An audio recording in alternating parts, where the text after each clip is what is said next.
Welcome into the Cowboys Report. I am Tom Downey here as always. It is NFL schedule release day, and we are already starting to hear word, mostly through our good buddies over at Nerding on NFL, with various games involving the Cowboys that have been leaked. Let's break down the ones we know so far, we think.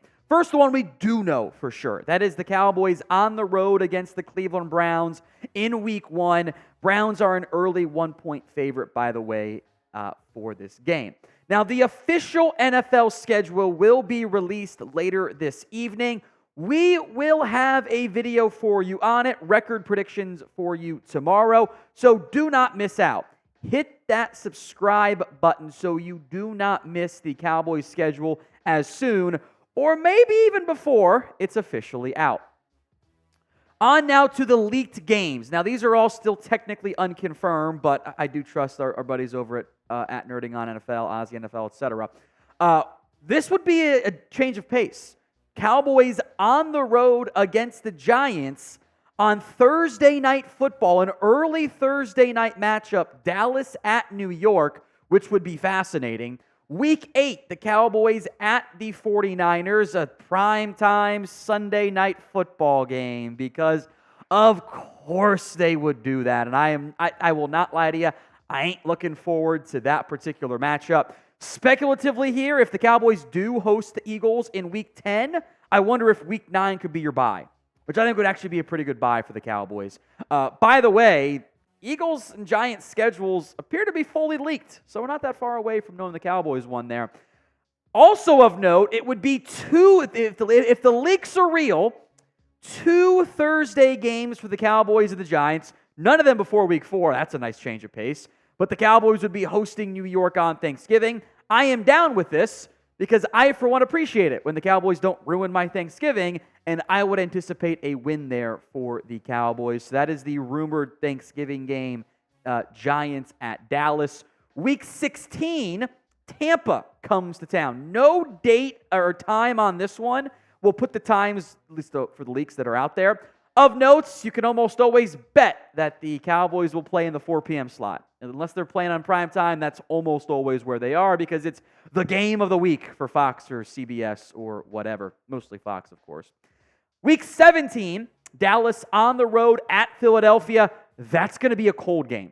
That is Philadelphia in late December. It's going to be chilly.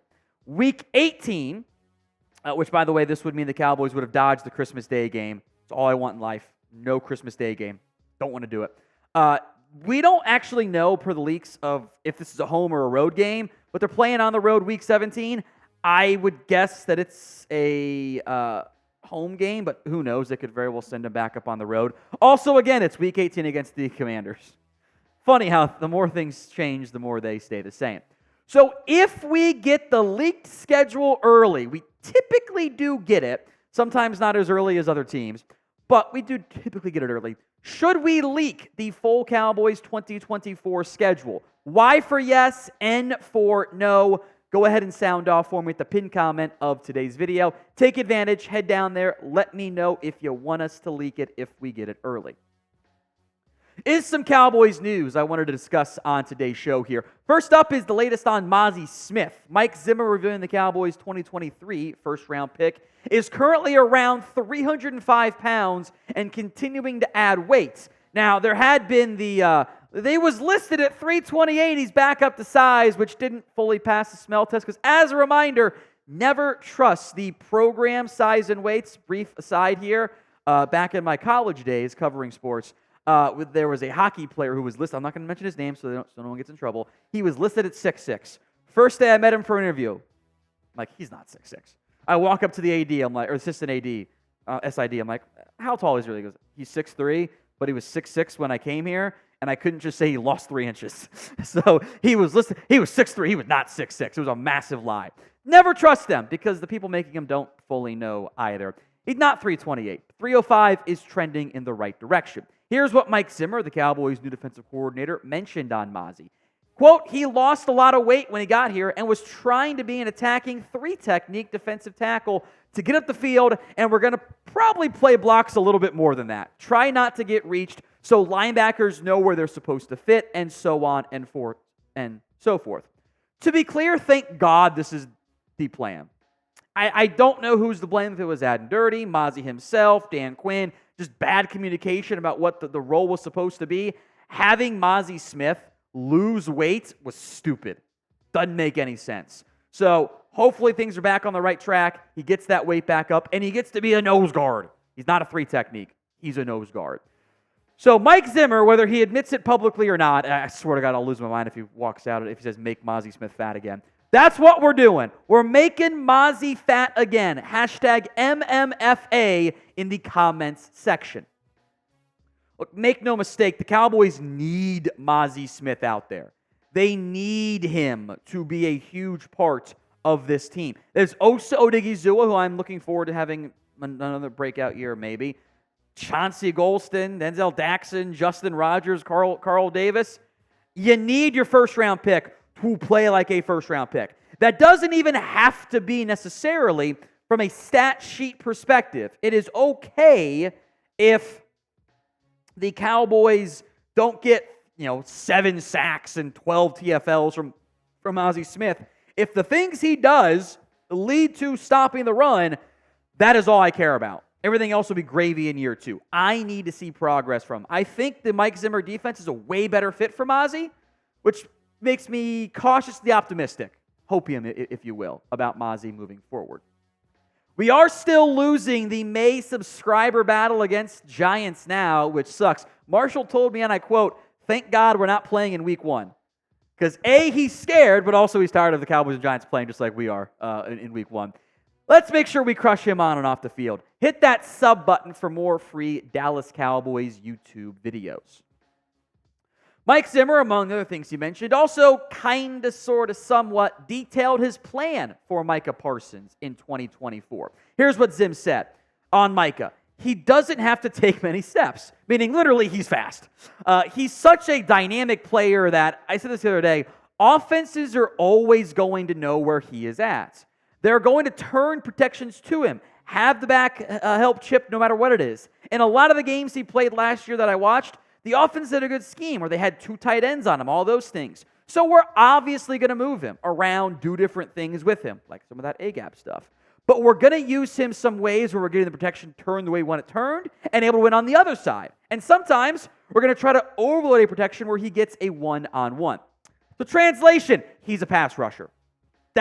He's not talking about, we're going to have him cover people. They're talking about how you're going to maximize him as a pass rusher. But he will be moved around. It's not always going to be left end, not always going to be right end, not always going to be, next to a defense tackle. They'll overload stuff, which means like you got 3 guys out there wide, and you can't really double when that's the case, or someone's going to be unblocked, and that's a win in the end. He'll be moved around. They'll put him in the A-gap. They will try to, much like Dan Quinn did at times last year too, get him matched up as best as possible on some of the lesser offensive linemen, and if they double and triple team him, somebody can win on the other side. Micah Parsons will be the gravity player. I've talked about that before, right? And Zim's right. Think about it this way. This is why I value Micah so much. You're the opposing quarterback. What is the first thing they do every time they break the huddle? They're going to go figure out where Micah Parsons is at. Not where Osa's lined up, not what the safety's even doing. Where's Micah?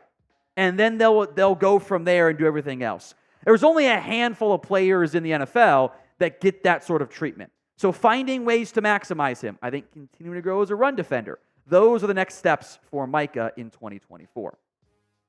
So how many sacks does Micah Parsons end up getting this season? Sound off for me in the comment section right now. We have a brief, if maybe not overly informative, Trevon Diggs injury update from DB's coach and assistant head coach Al Harris, who also spoke with media on Tuesday. Al Harris saying, quote, "He looks good. I was just watching him and Britt Brown. They're doing a great job. As far as timeline-wise, I'll leave it up to Britt and his staff. But for what he did today, I thought he did a great job. He looks good." It's not much of an update. We can acknowledge that. But the expectation remains he's back for week 1. That he is more than ready to play for the start of the NFL season. In fact, I'm not really sure he'll start on the PUP list. I would wager that you see Trevon Diggs good to go for training camp. Now, maybe Dallas takes things super cautiously, but look, it was a September ACL tear. He should be good by then. It's all been positive on him and DeMarvion Overshown. Return to play, yes. We won't know return to performance until we get to see them in games that matter.